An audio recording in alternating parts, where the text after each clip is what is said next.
품격 있는 아재매 여러분 안녕하십니까? 빨간 아재입니다. 오늘은 조금 충격적인 소식을 전해드리겠습니다. 정경심 교수 1심 재판 과정에서 재판부가 검찰과 변호인단 양측에게 외부 전문가의 의견서를 제출하라고 요구한 일이 있었습니다. 표창장과 관련해서 검찰의 포렌식 분석 보고서 내용, 그리고 변호인단의 반박, 이 공방이 법정에서 워낙 치열하게 전개가 됐거든요. 그리고 그 과정에서 여러 가지 기술적인 쟁점이 노정됐습니다.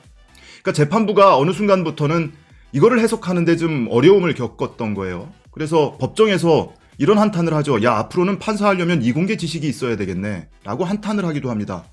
그러다가 결국에는 양측의 주장만 하지 말고 그 주장을 객관적으로 담보할 수 있게 외부 전문가의 의견서를 제출을 해라. 그러면 그걸 보고 판단을 하겠다는 거죠. 그래서 그 이후에 변호인단에서는 두세 차례에 걸쳐서 67건의 전문가 의견서를 제출합니다. 그게 법정에서도 확인이 됐고요. 근데 검찰에서는 외부 전문가의 의견서를 제출했는지 명확하게 확인이 안 되고 있었어요. 그 즈음에 몇 개의 의견서를 제출하기는 했는데 이게 전문가 의견서인지 아니면 검사가 작성한 검찰의 의견서인지 명확하게 확인이 안 되고 있었습니다. 다만 소문만 있었을 뿐이죠. 검찰에서는 외부 전문가 섭외를 못했다더라. 이런 소문만 있었는데 이런 와중에 장신중 전 강릉경찰서장이 처음으로 본인이 들은 이야기를 어젯밤에 공개했습니다. 직접 보시면 동양대 표창장과 관련하여 검찰 내부자에게 전해들은 충격적인 이야기다. 임정엽은 이제 재판장입니다. 재판장이 법정에서 요구한 민간 전문가 의견서를 제출하기 위해 검찰이 위촉한 컴퓨터 전문가 중에 검찰이 주장하는 포렌식 결과에 동의하는 사람이 단 한 명도 없어서 재판부에 대한 의견서 제출을 포기했다. 이런 이야기를 들었던 겁니다. 그 이유는 검찰이 선발한 컴퓨터 전문가들이 단 한 명도 예외 없이 검찰의 포렌식 검토 의견서에 대한 동의를 거부했기 때문이라는 것이다. 이런 충격적인 소식을 전했습니다. 장신중 전 서장의 인터뷰를 한번 직접 들어보시죠. 우선은 누구한테 말씀을 들으신 건가요? 검찰 관계자라고밖에 얘기를 못 하겠는데요. 예, 어쨌든 믿을 수 있는 소스다. 예. 구체적으로는 어떤 내용을 들으신 겁니까? 그 정경심 교수 관련된 포렌식 결과에 대한 전문가 의견을 받지 못했다. 네. 민간 전문가들을 구성은 했는데 네.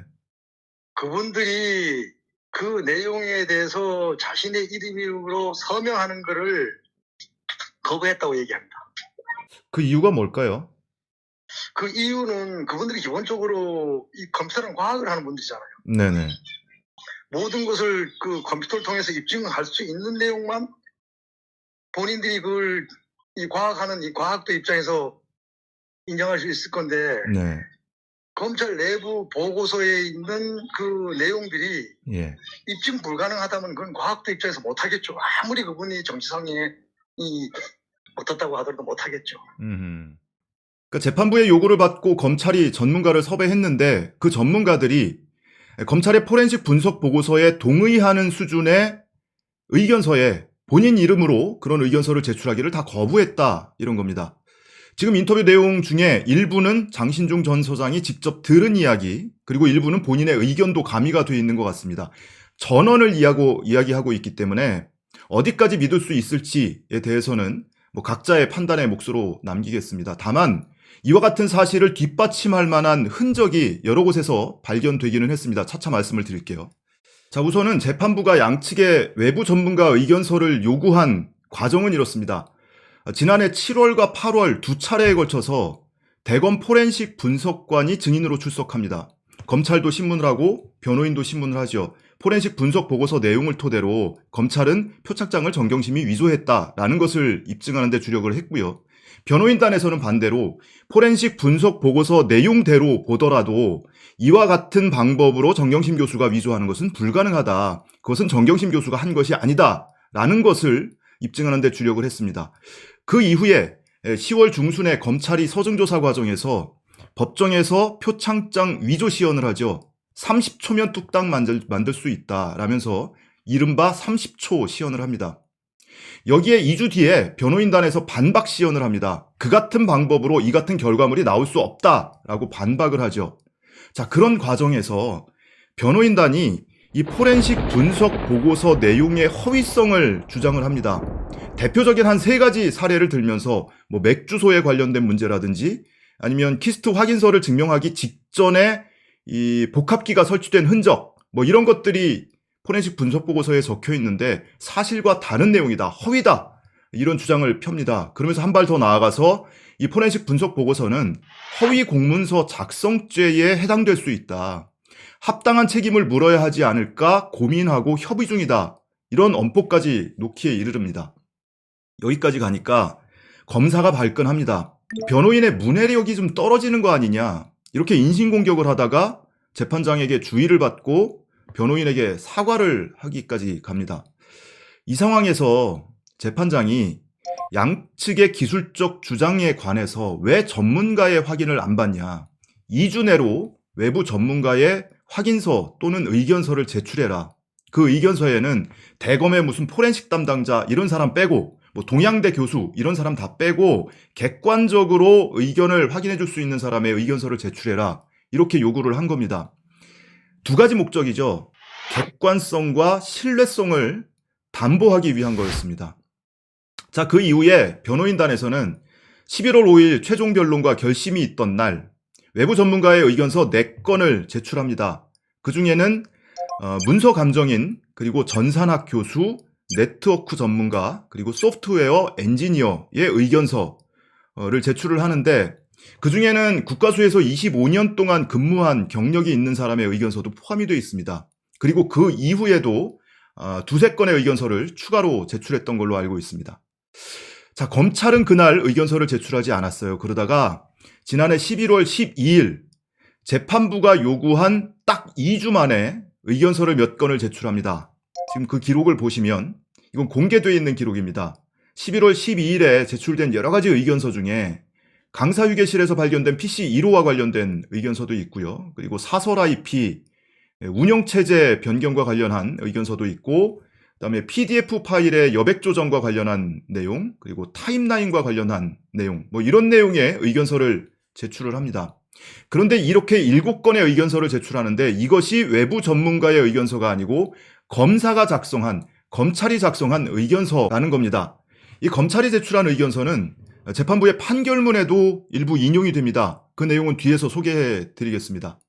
어찌됐든 재판부가 외부 전문가의 의견서를 제출하라고 요구했던 이유는 크게 보면 객관성과 신뢰성을 담보하기 위해서였습니다. 그런데 이것이 전문가의 의견서가 아니고 검찰이 작성한 의견서라면 객관성, 신뢰성 모두 인정을 할 수가 없게 된 거죠. 이 신뢰성 측면에서는 대검 포렌식 분석관이 작성한 분석 보고서마저도 허위 내용이 포함되어 있다는 것이 법정에서 확인이 됐거든요. 그리고 본인도 마지못해 법정에서 인정하기도 했거든요. 그러다 보니까 이 포렌식 분석관의 의견만 가지고도 안 되니 외부 전문가의 의견서를, 객관성을 갖춘 사람의 의견서를 제출하라고 했던 건데 검찰이 본인의 의견이 됐든 아니면은 이 의견서를 작성하는 과정에서 또다시 재판부가 배척하라고 했던, 배제하라고 했던 대검 포렌식 분석관의 도움을 받아서 작성을 했을 수도 있겠는데 그렇다면 객관성, 신뢰성 둘 다 담보할 수 없는 의견서가 돼버리는 거죠. 결과적으로 재판부가 판결문을 작성하는 과정에서 이 변호인 측의 주장 또는 의견서의 내용을 상당 부분 인정을 하긴 합니다. 그러면서도 결과적으로는 검사의 손을 들어주죠.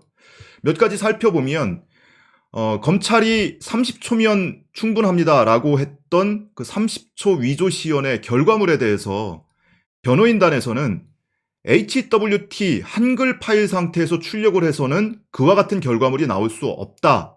폰트가 뒤집힌다. 뭐 이런 이야기를 한 바가 있습니다. 이전 방송에서 여러분께 충분히 설명을 드린 바가 있는데요. 그 내용과 관련해서 판결문에 이렇게 적혀 있습니다. HWT 파일을 출력하는 방식에 의하여 작성된 것으로 보이지 않는다. 검사의 시연이 잘못됐다라고 인정을 하고 있는 겁니다. 그러면서도 뒤에서는 사문서 위조죄의 공소 사실을 특정할 때 어떤 프로그램을 이용해서 어떤 파일을 출력하였는지에 관한 사실까지 입증을 요구하는 것은 아니다. 검사가 법정에서 제작한 표창장과 동양대 총장 표창장이 다르다는 사실은 피고인이 동양대 총장 표창장을 위조한 행위를 유죄로 인정하는 데에 방해가 되지 않는다. 검찰의 위조 시연이 잘못되어 있다는 것을 인정하면서도 그래도 결과적으로는 위조한 것이 맞다. 이렇게 인정을 하고 있는 겁니다.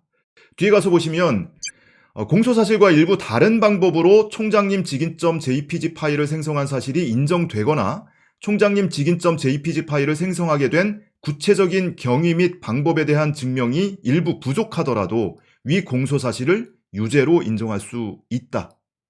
결과는 매한가지라는 겁니다.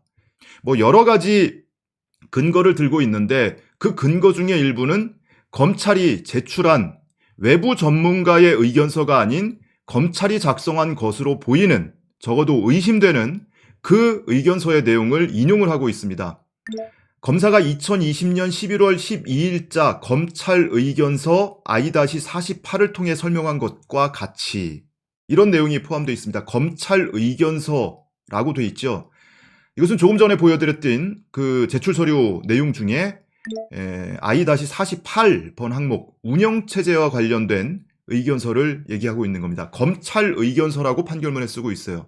근데 바로 위에 언급되어 있는 변호인이 제출한 의견서에는 변호인이 제출한 기술검토 의견서라고 언급되어 있습니다. 검찰 의견서, 기술검토 의견서 표현이 좀 다르죠. 이러다 보니까 이런 의문이 나와요. 장신중 전 서장이 던진 질문입니다. 대한민국 정부 수립 이후의 재판을 통틀어서 법원의 요구에 따라 전문가 의견을 제출한 쪽이 패소하고 무시한 쪽이 승소한 사례가 단 한 번이라도 있었던가?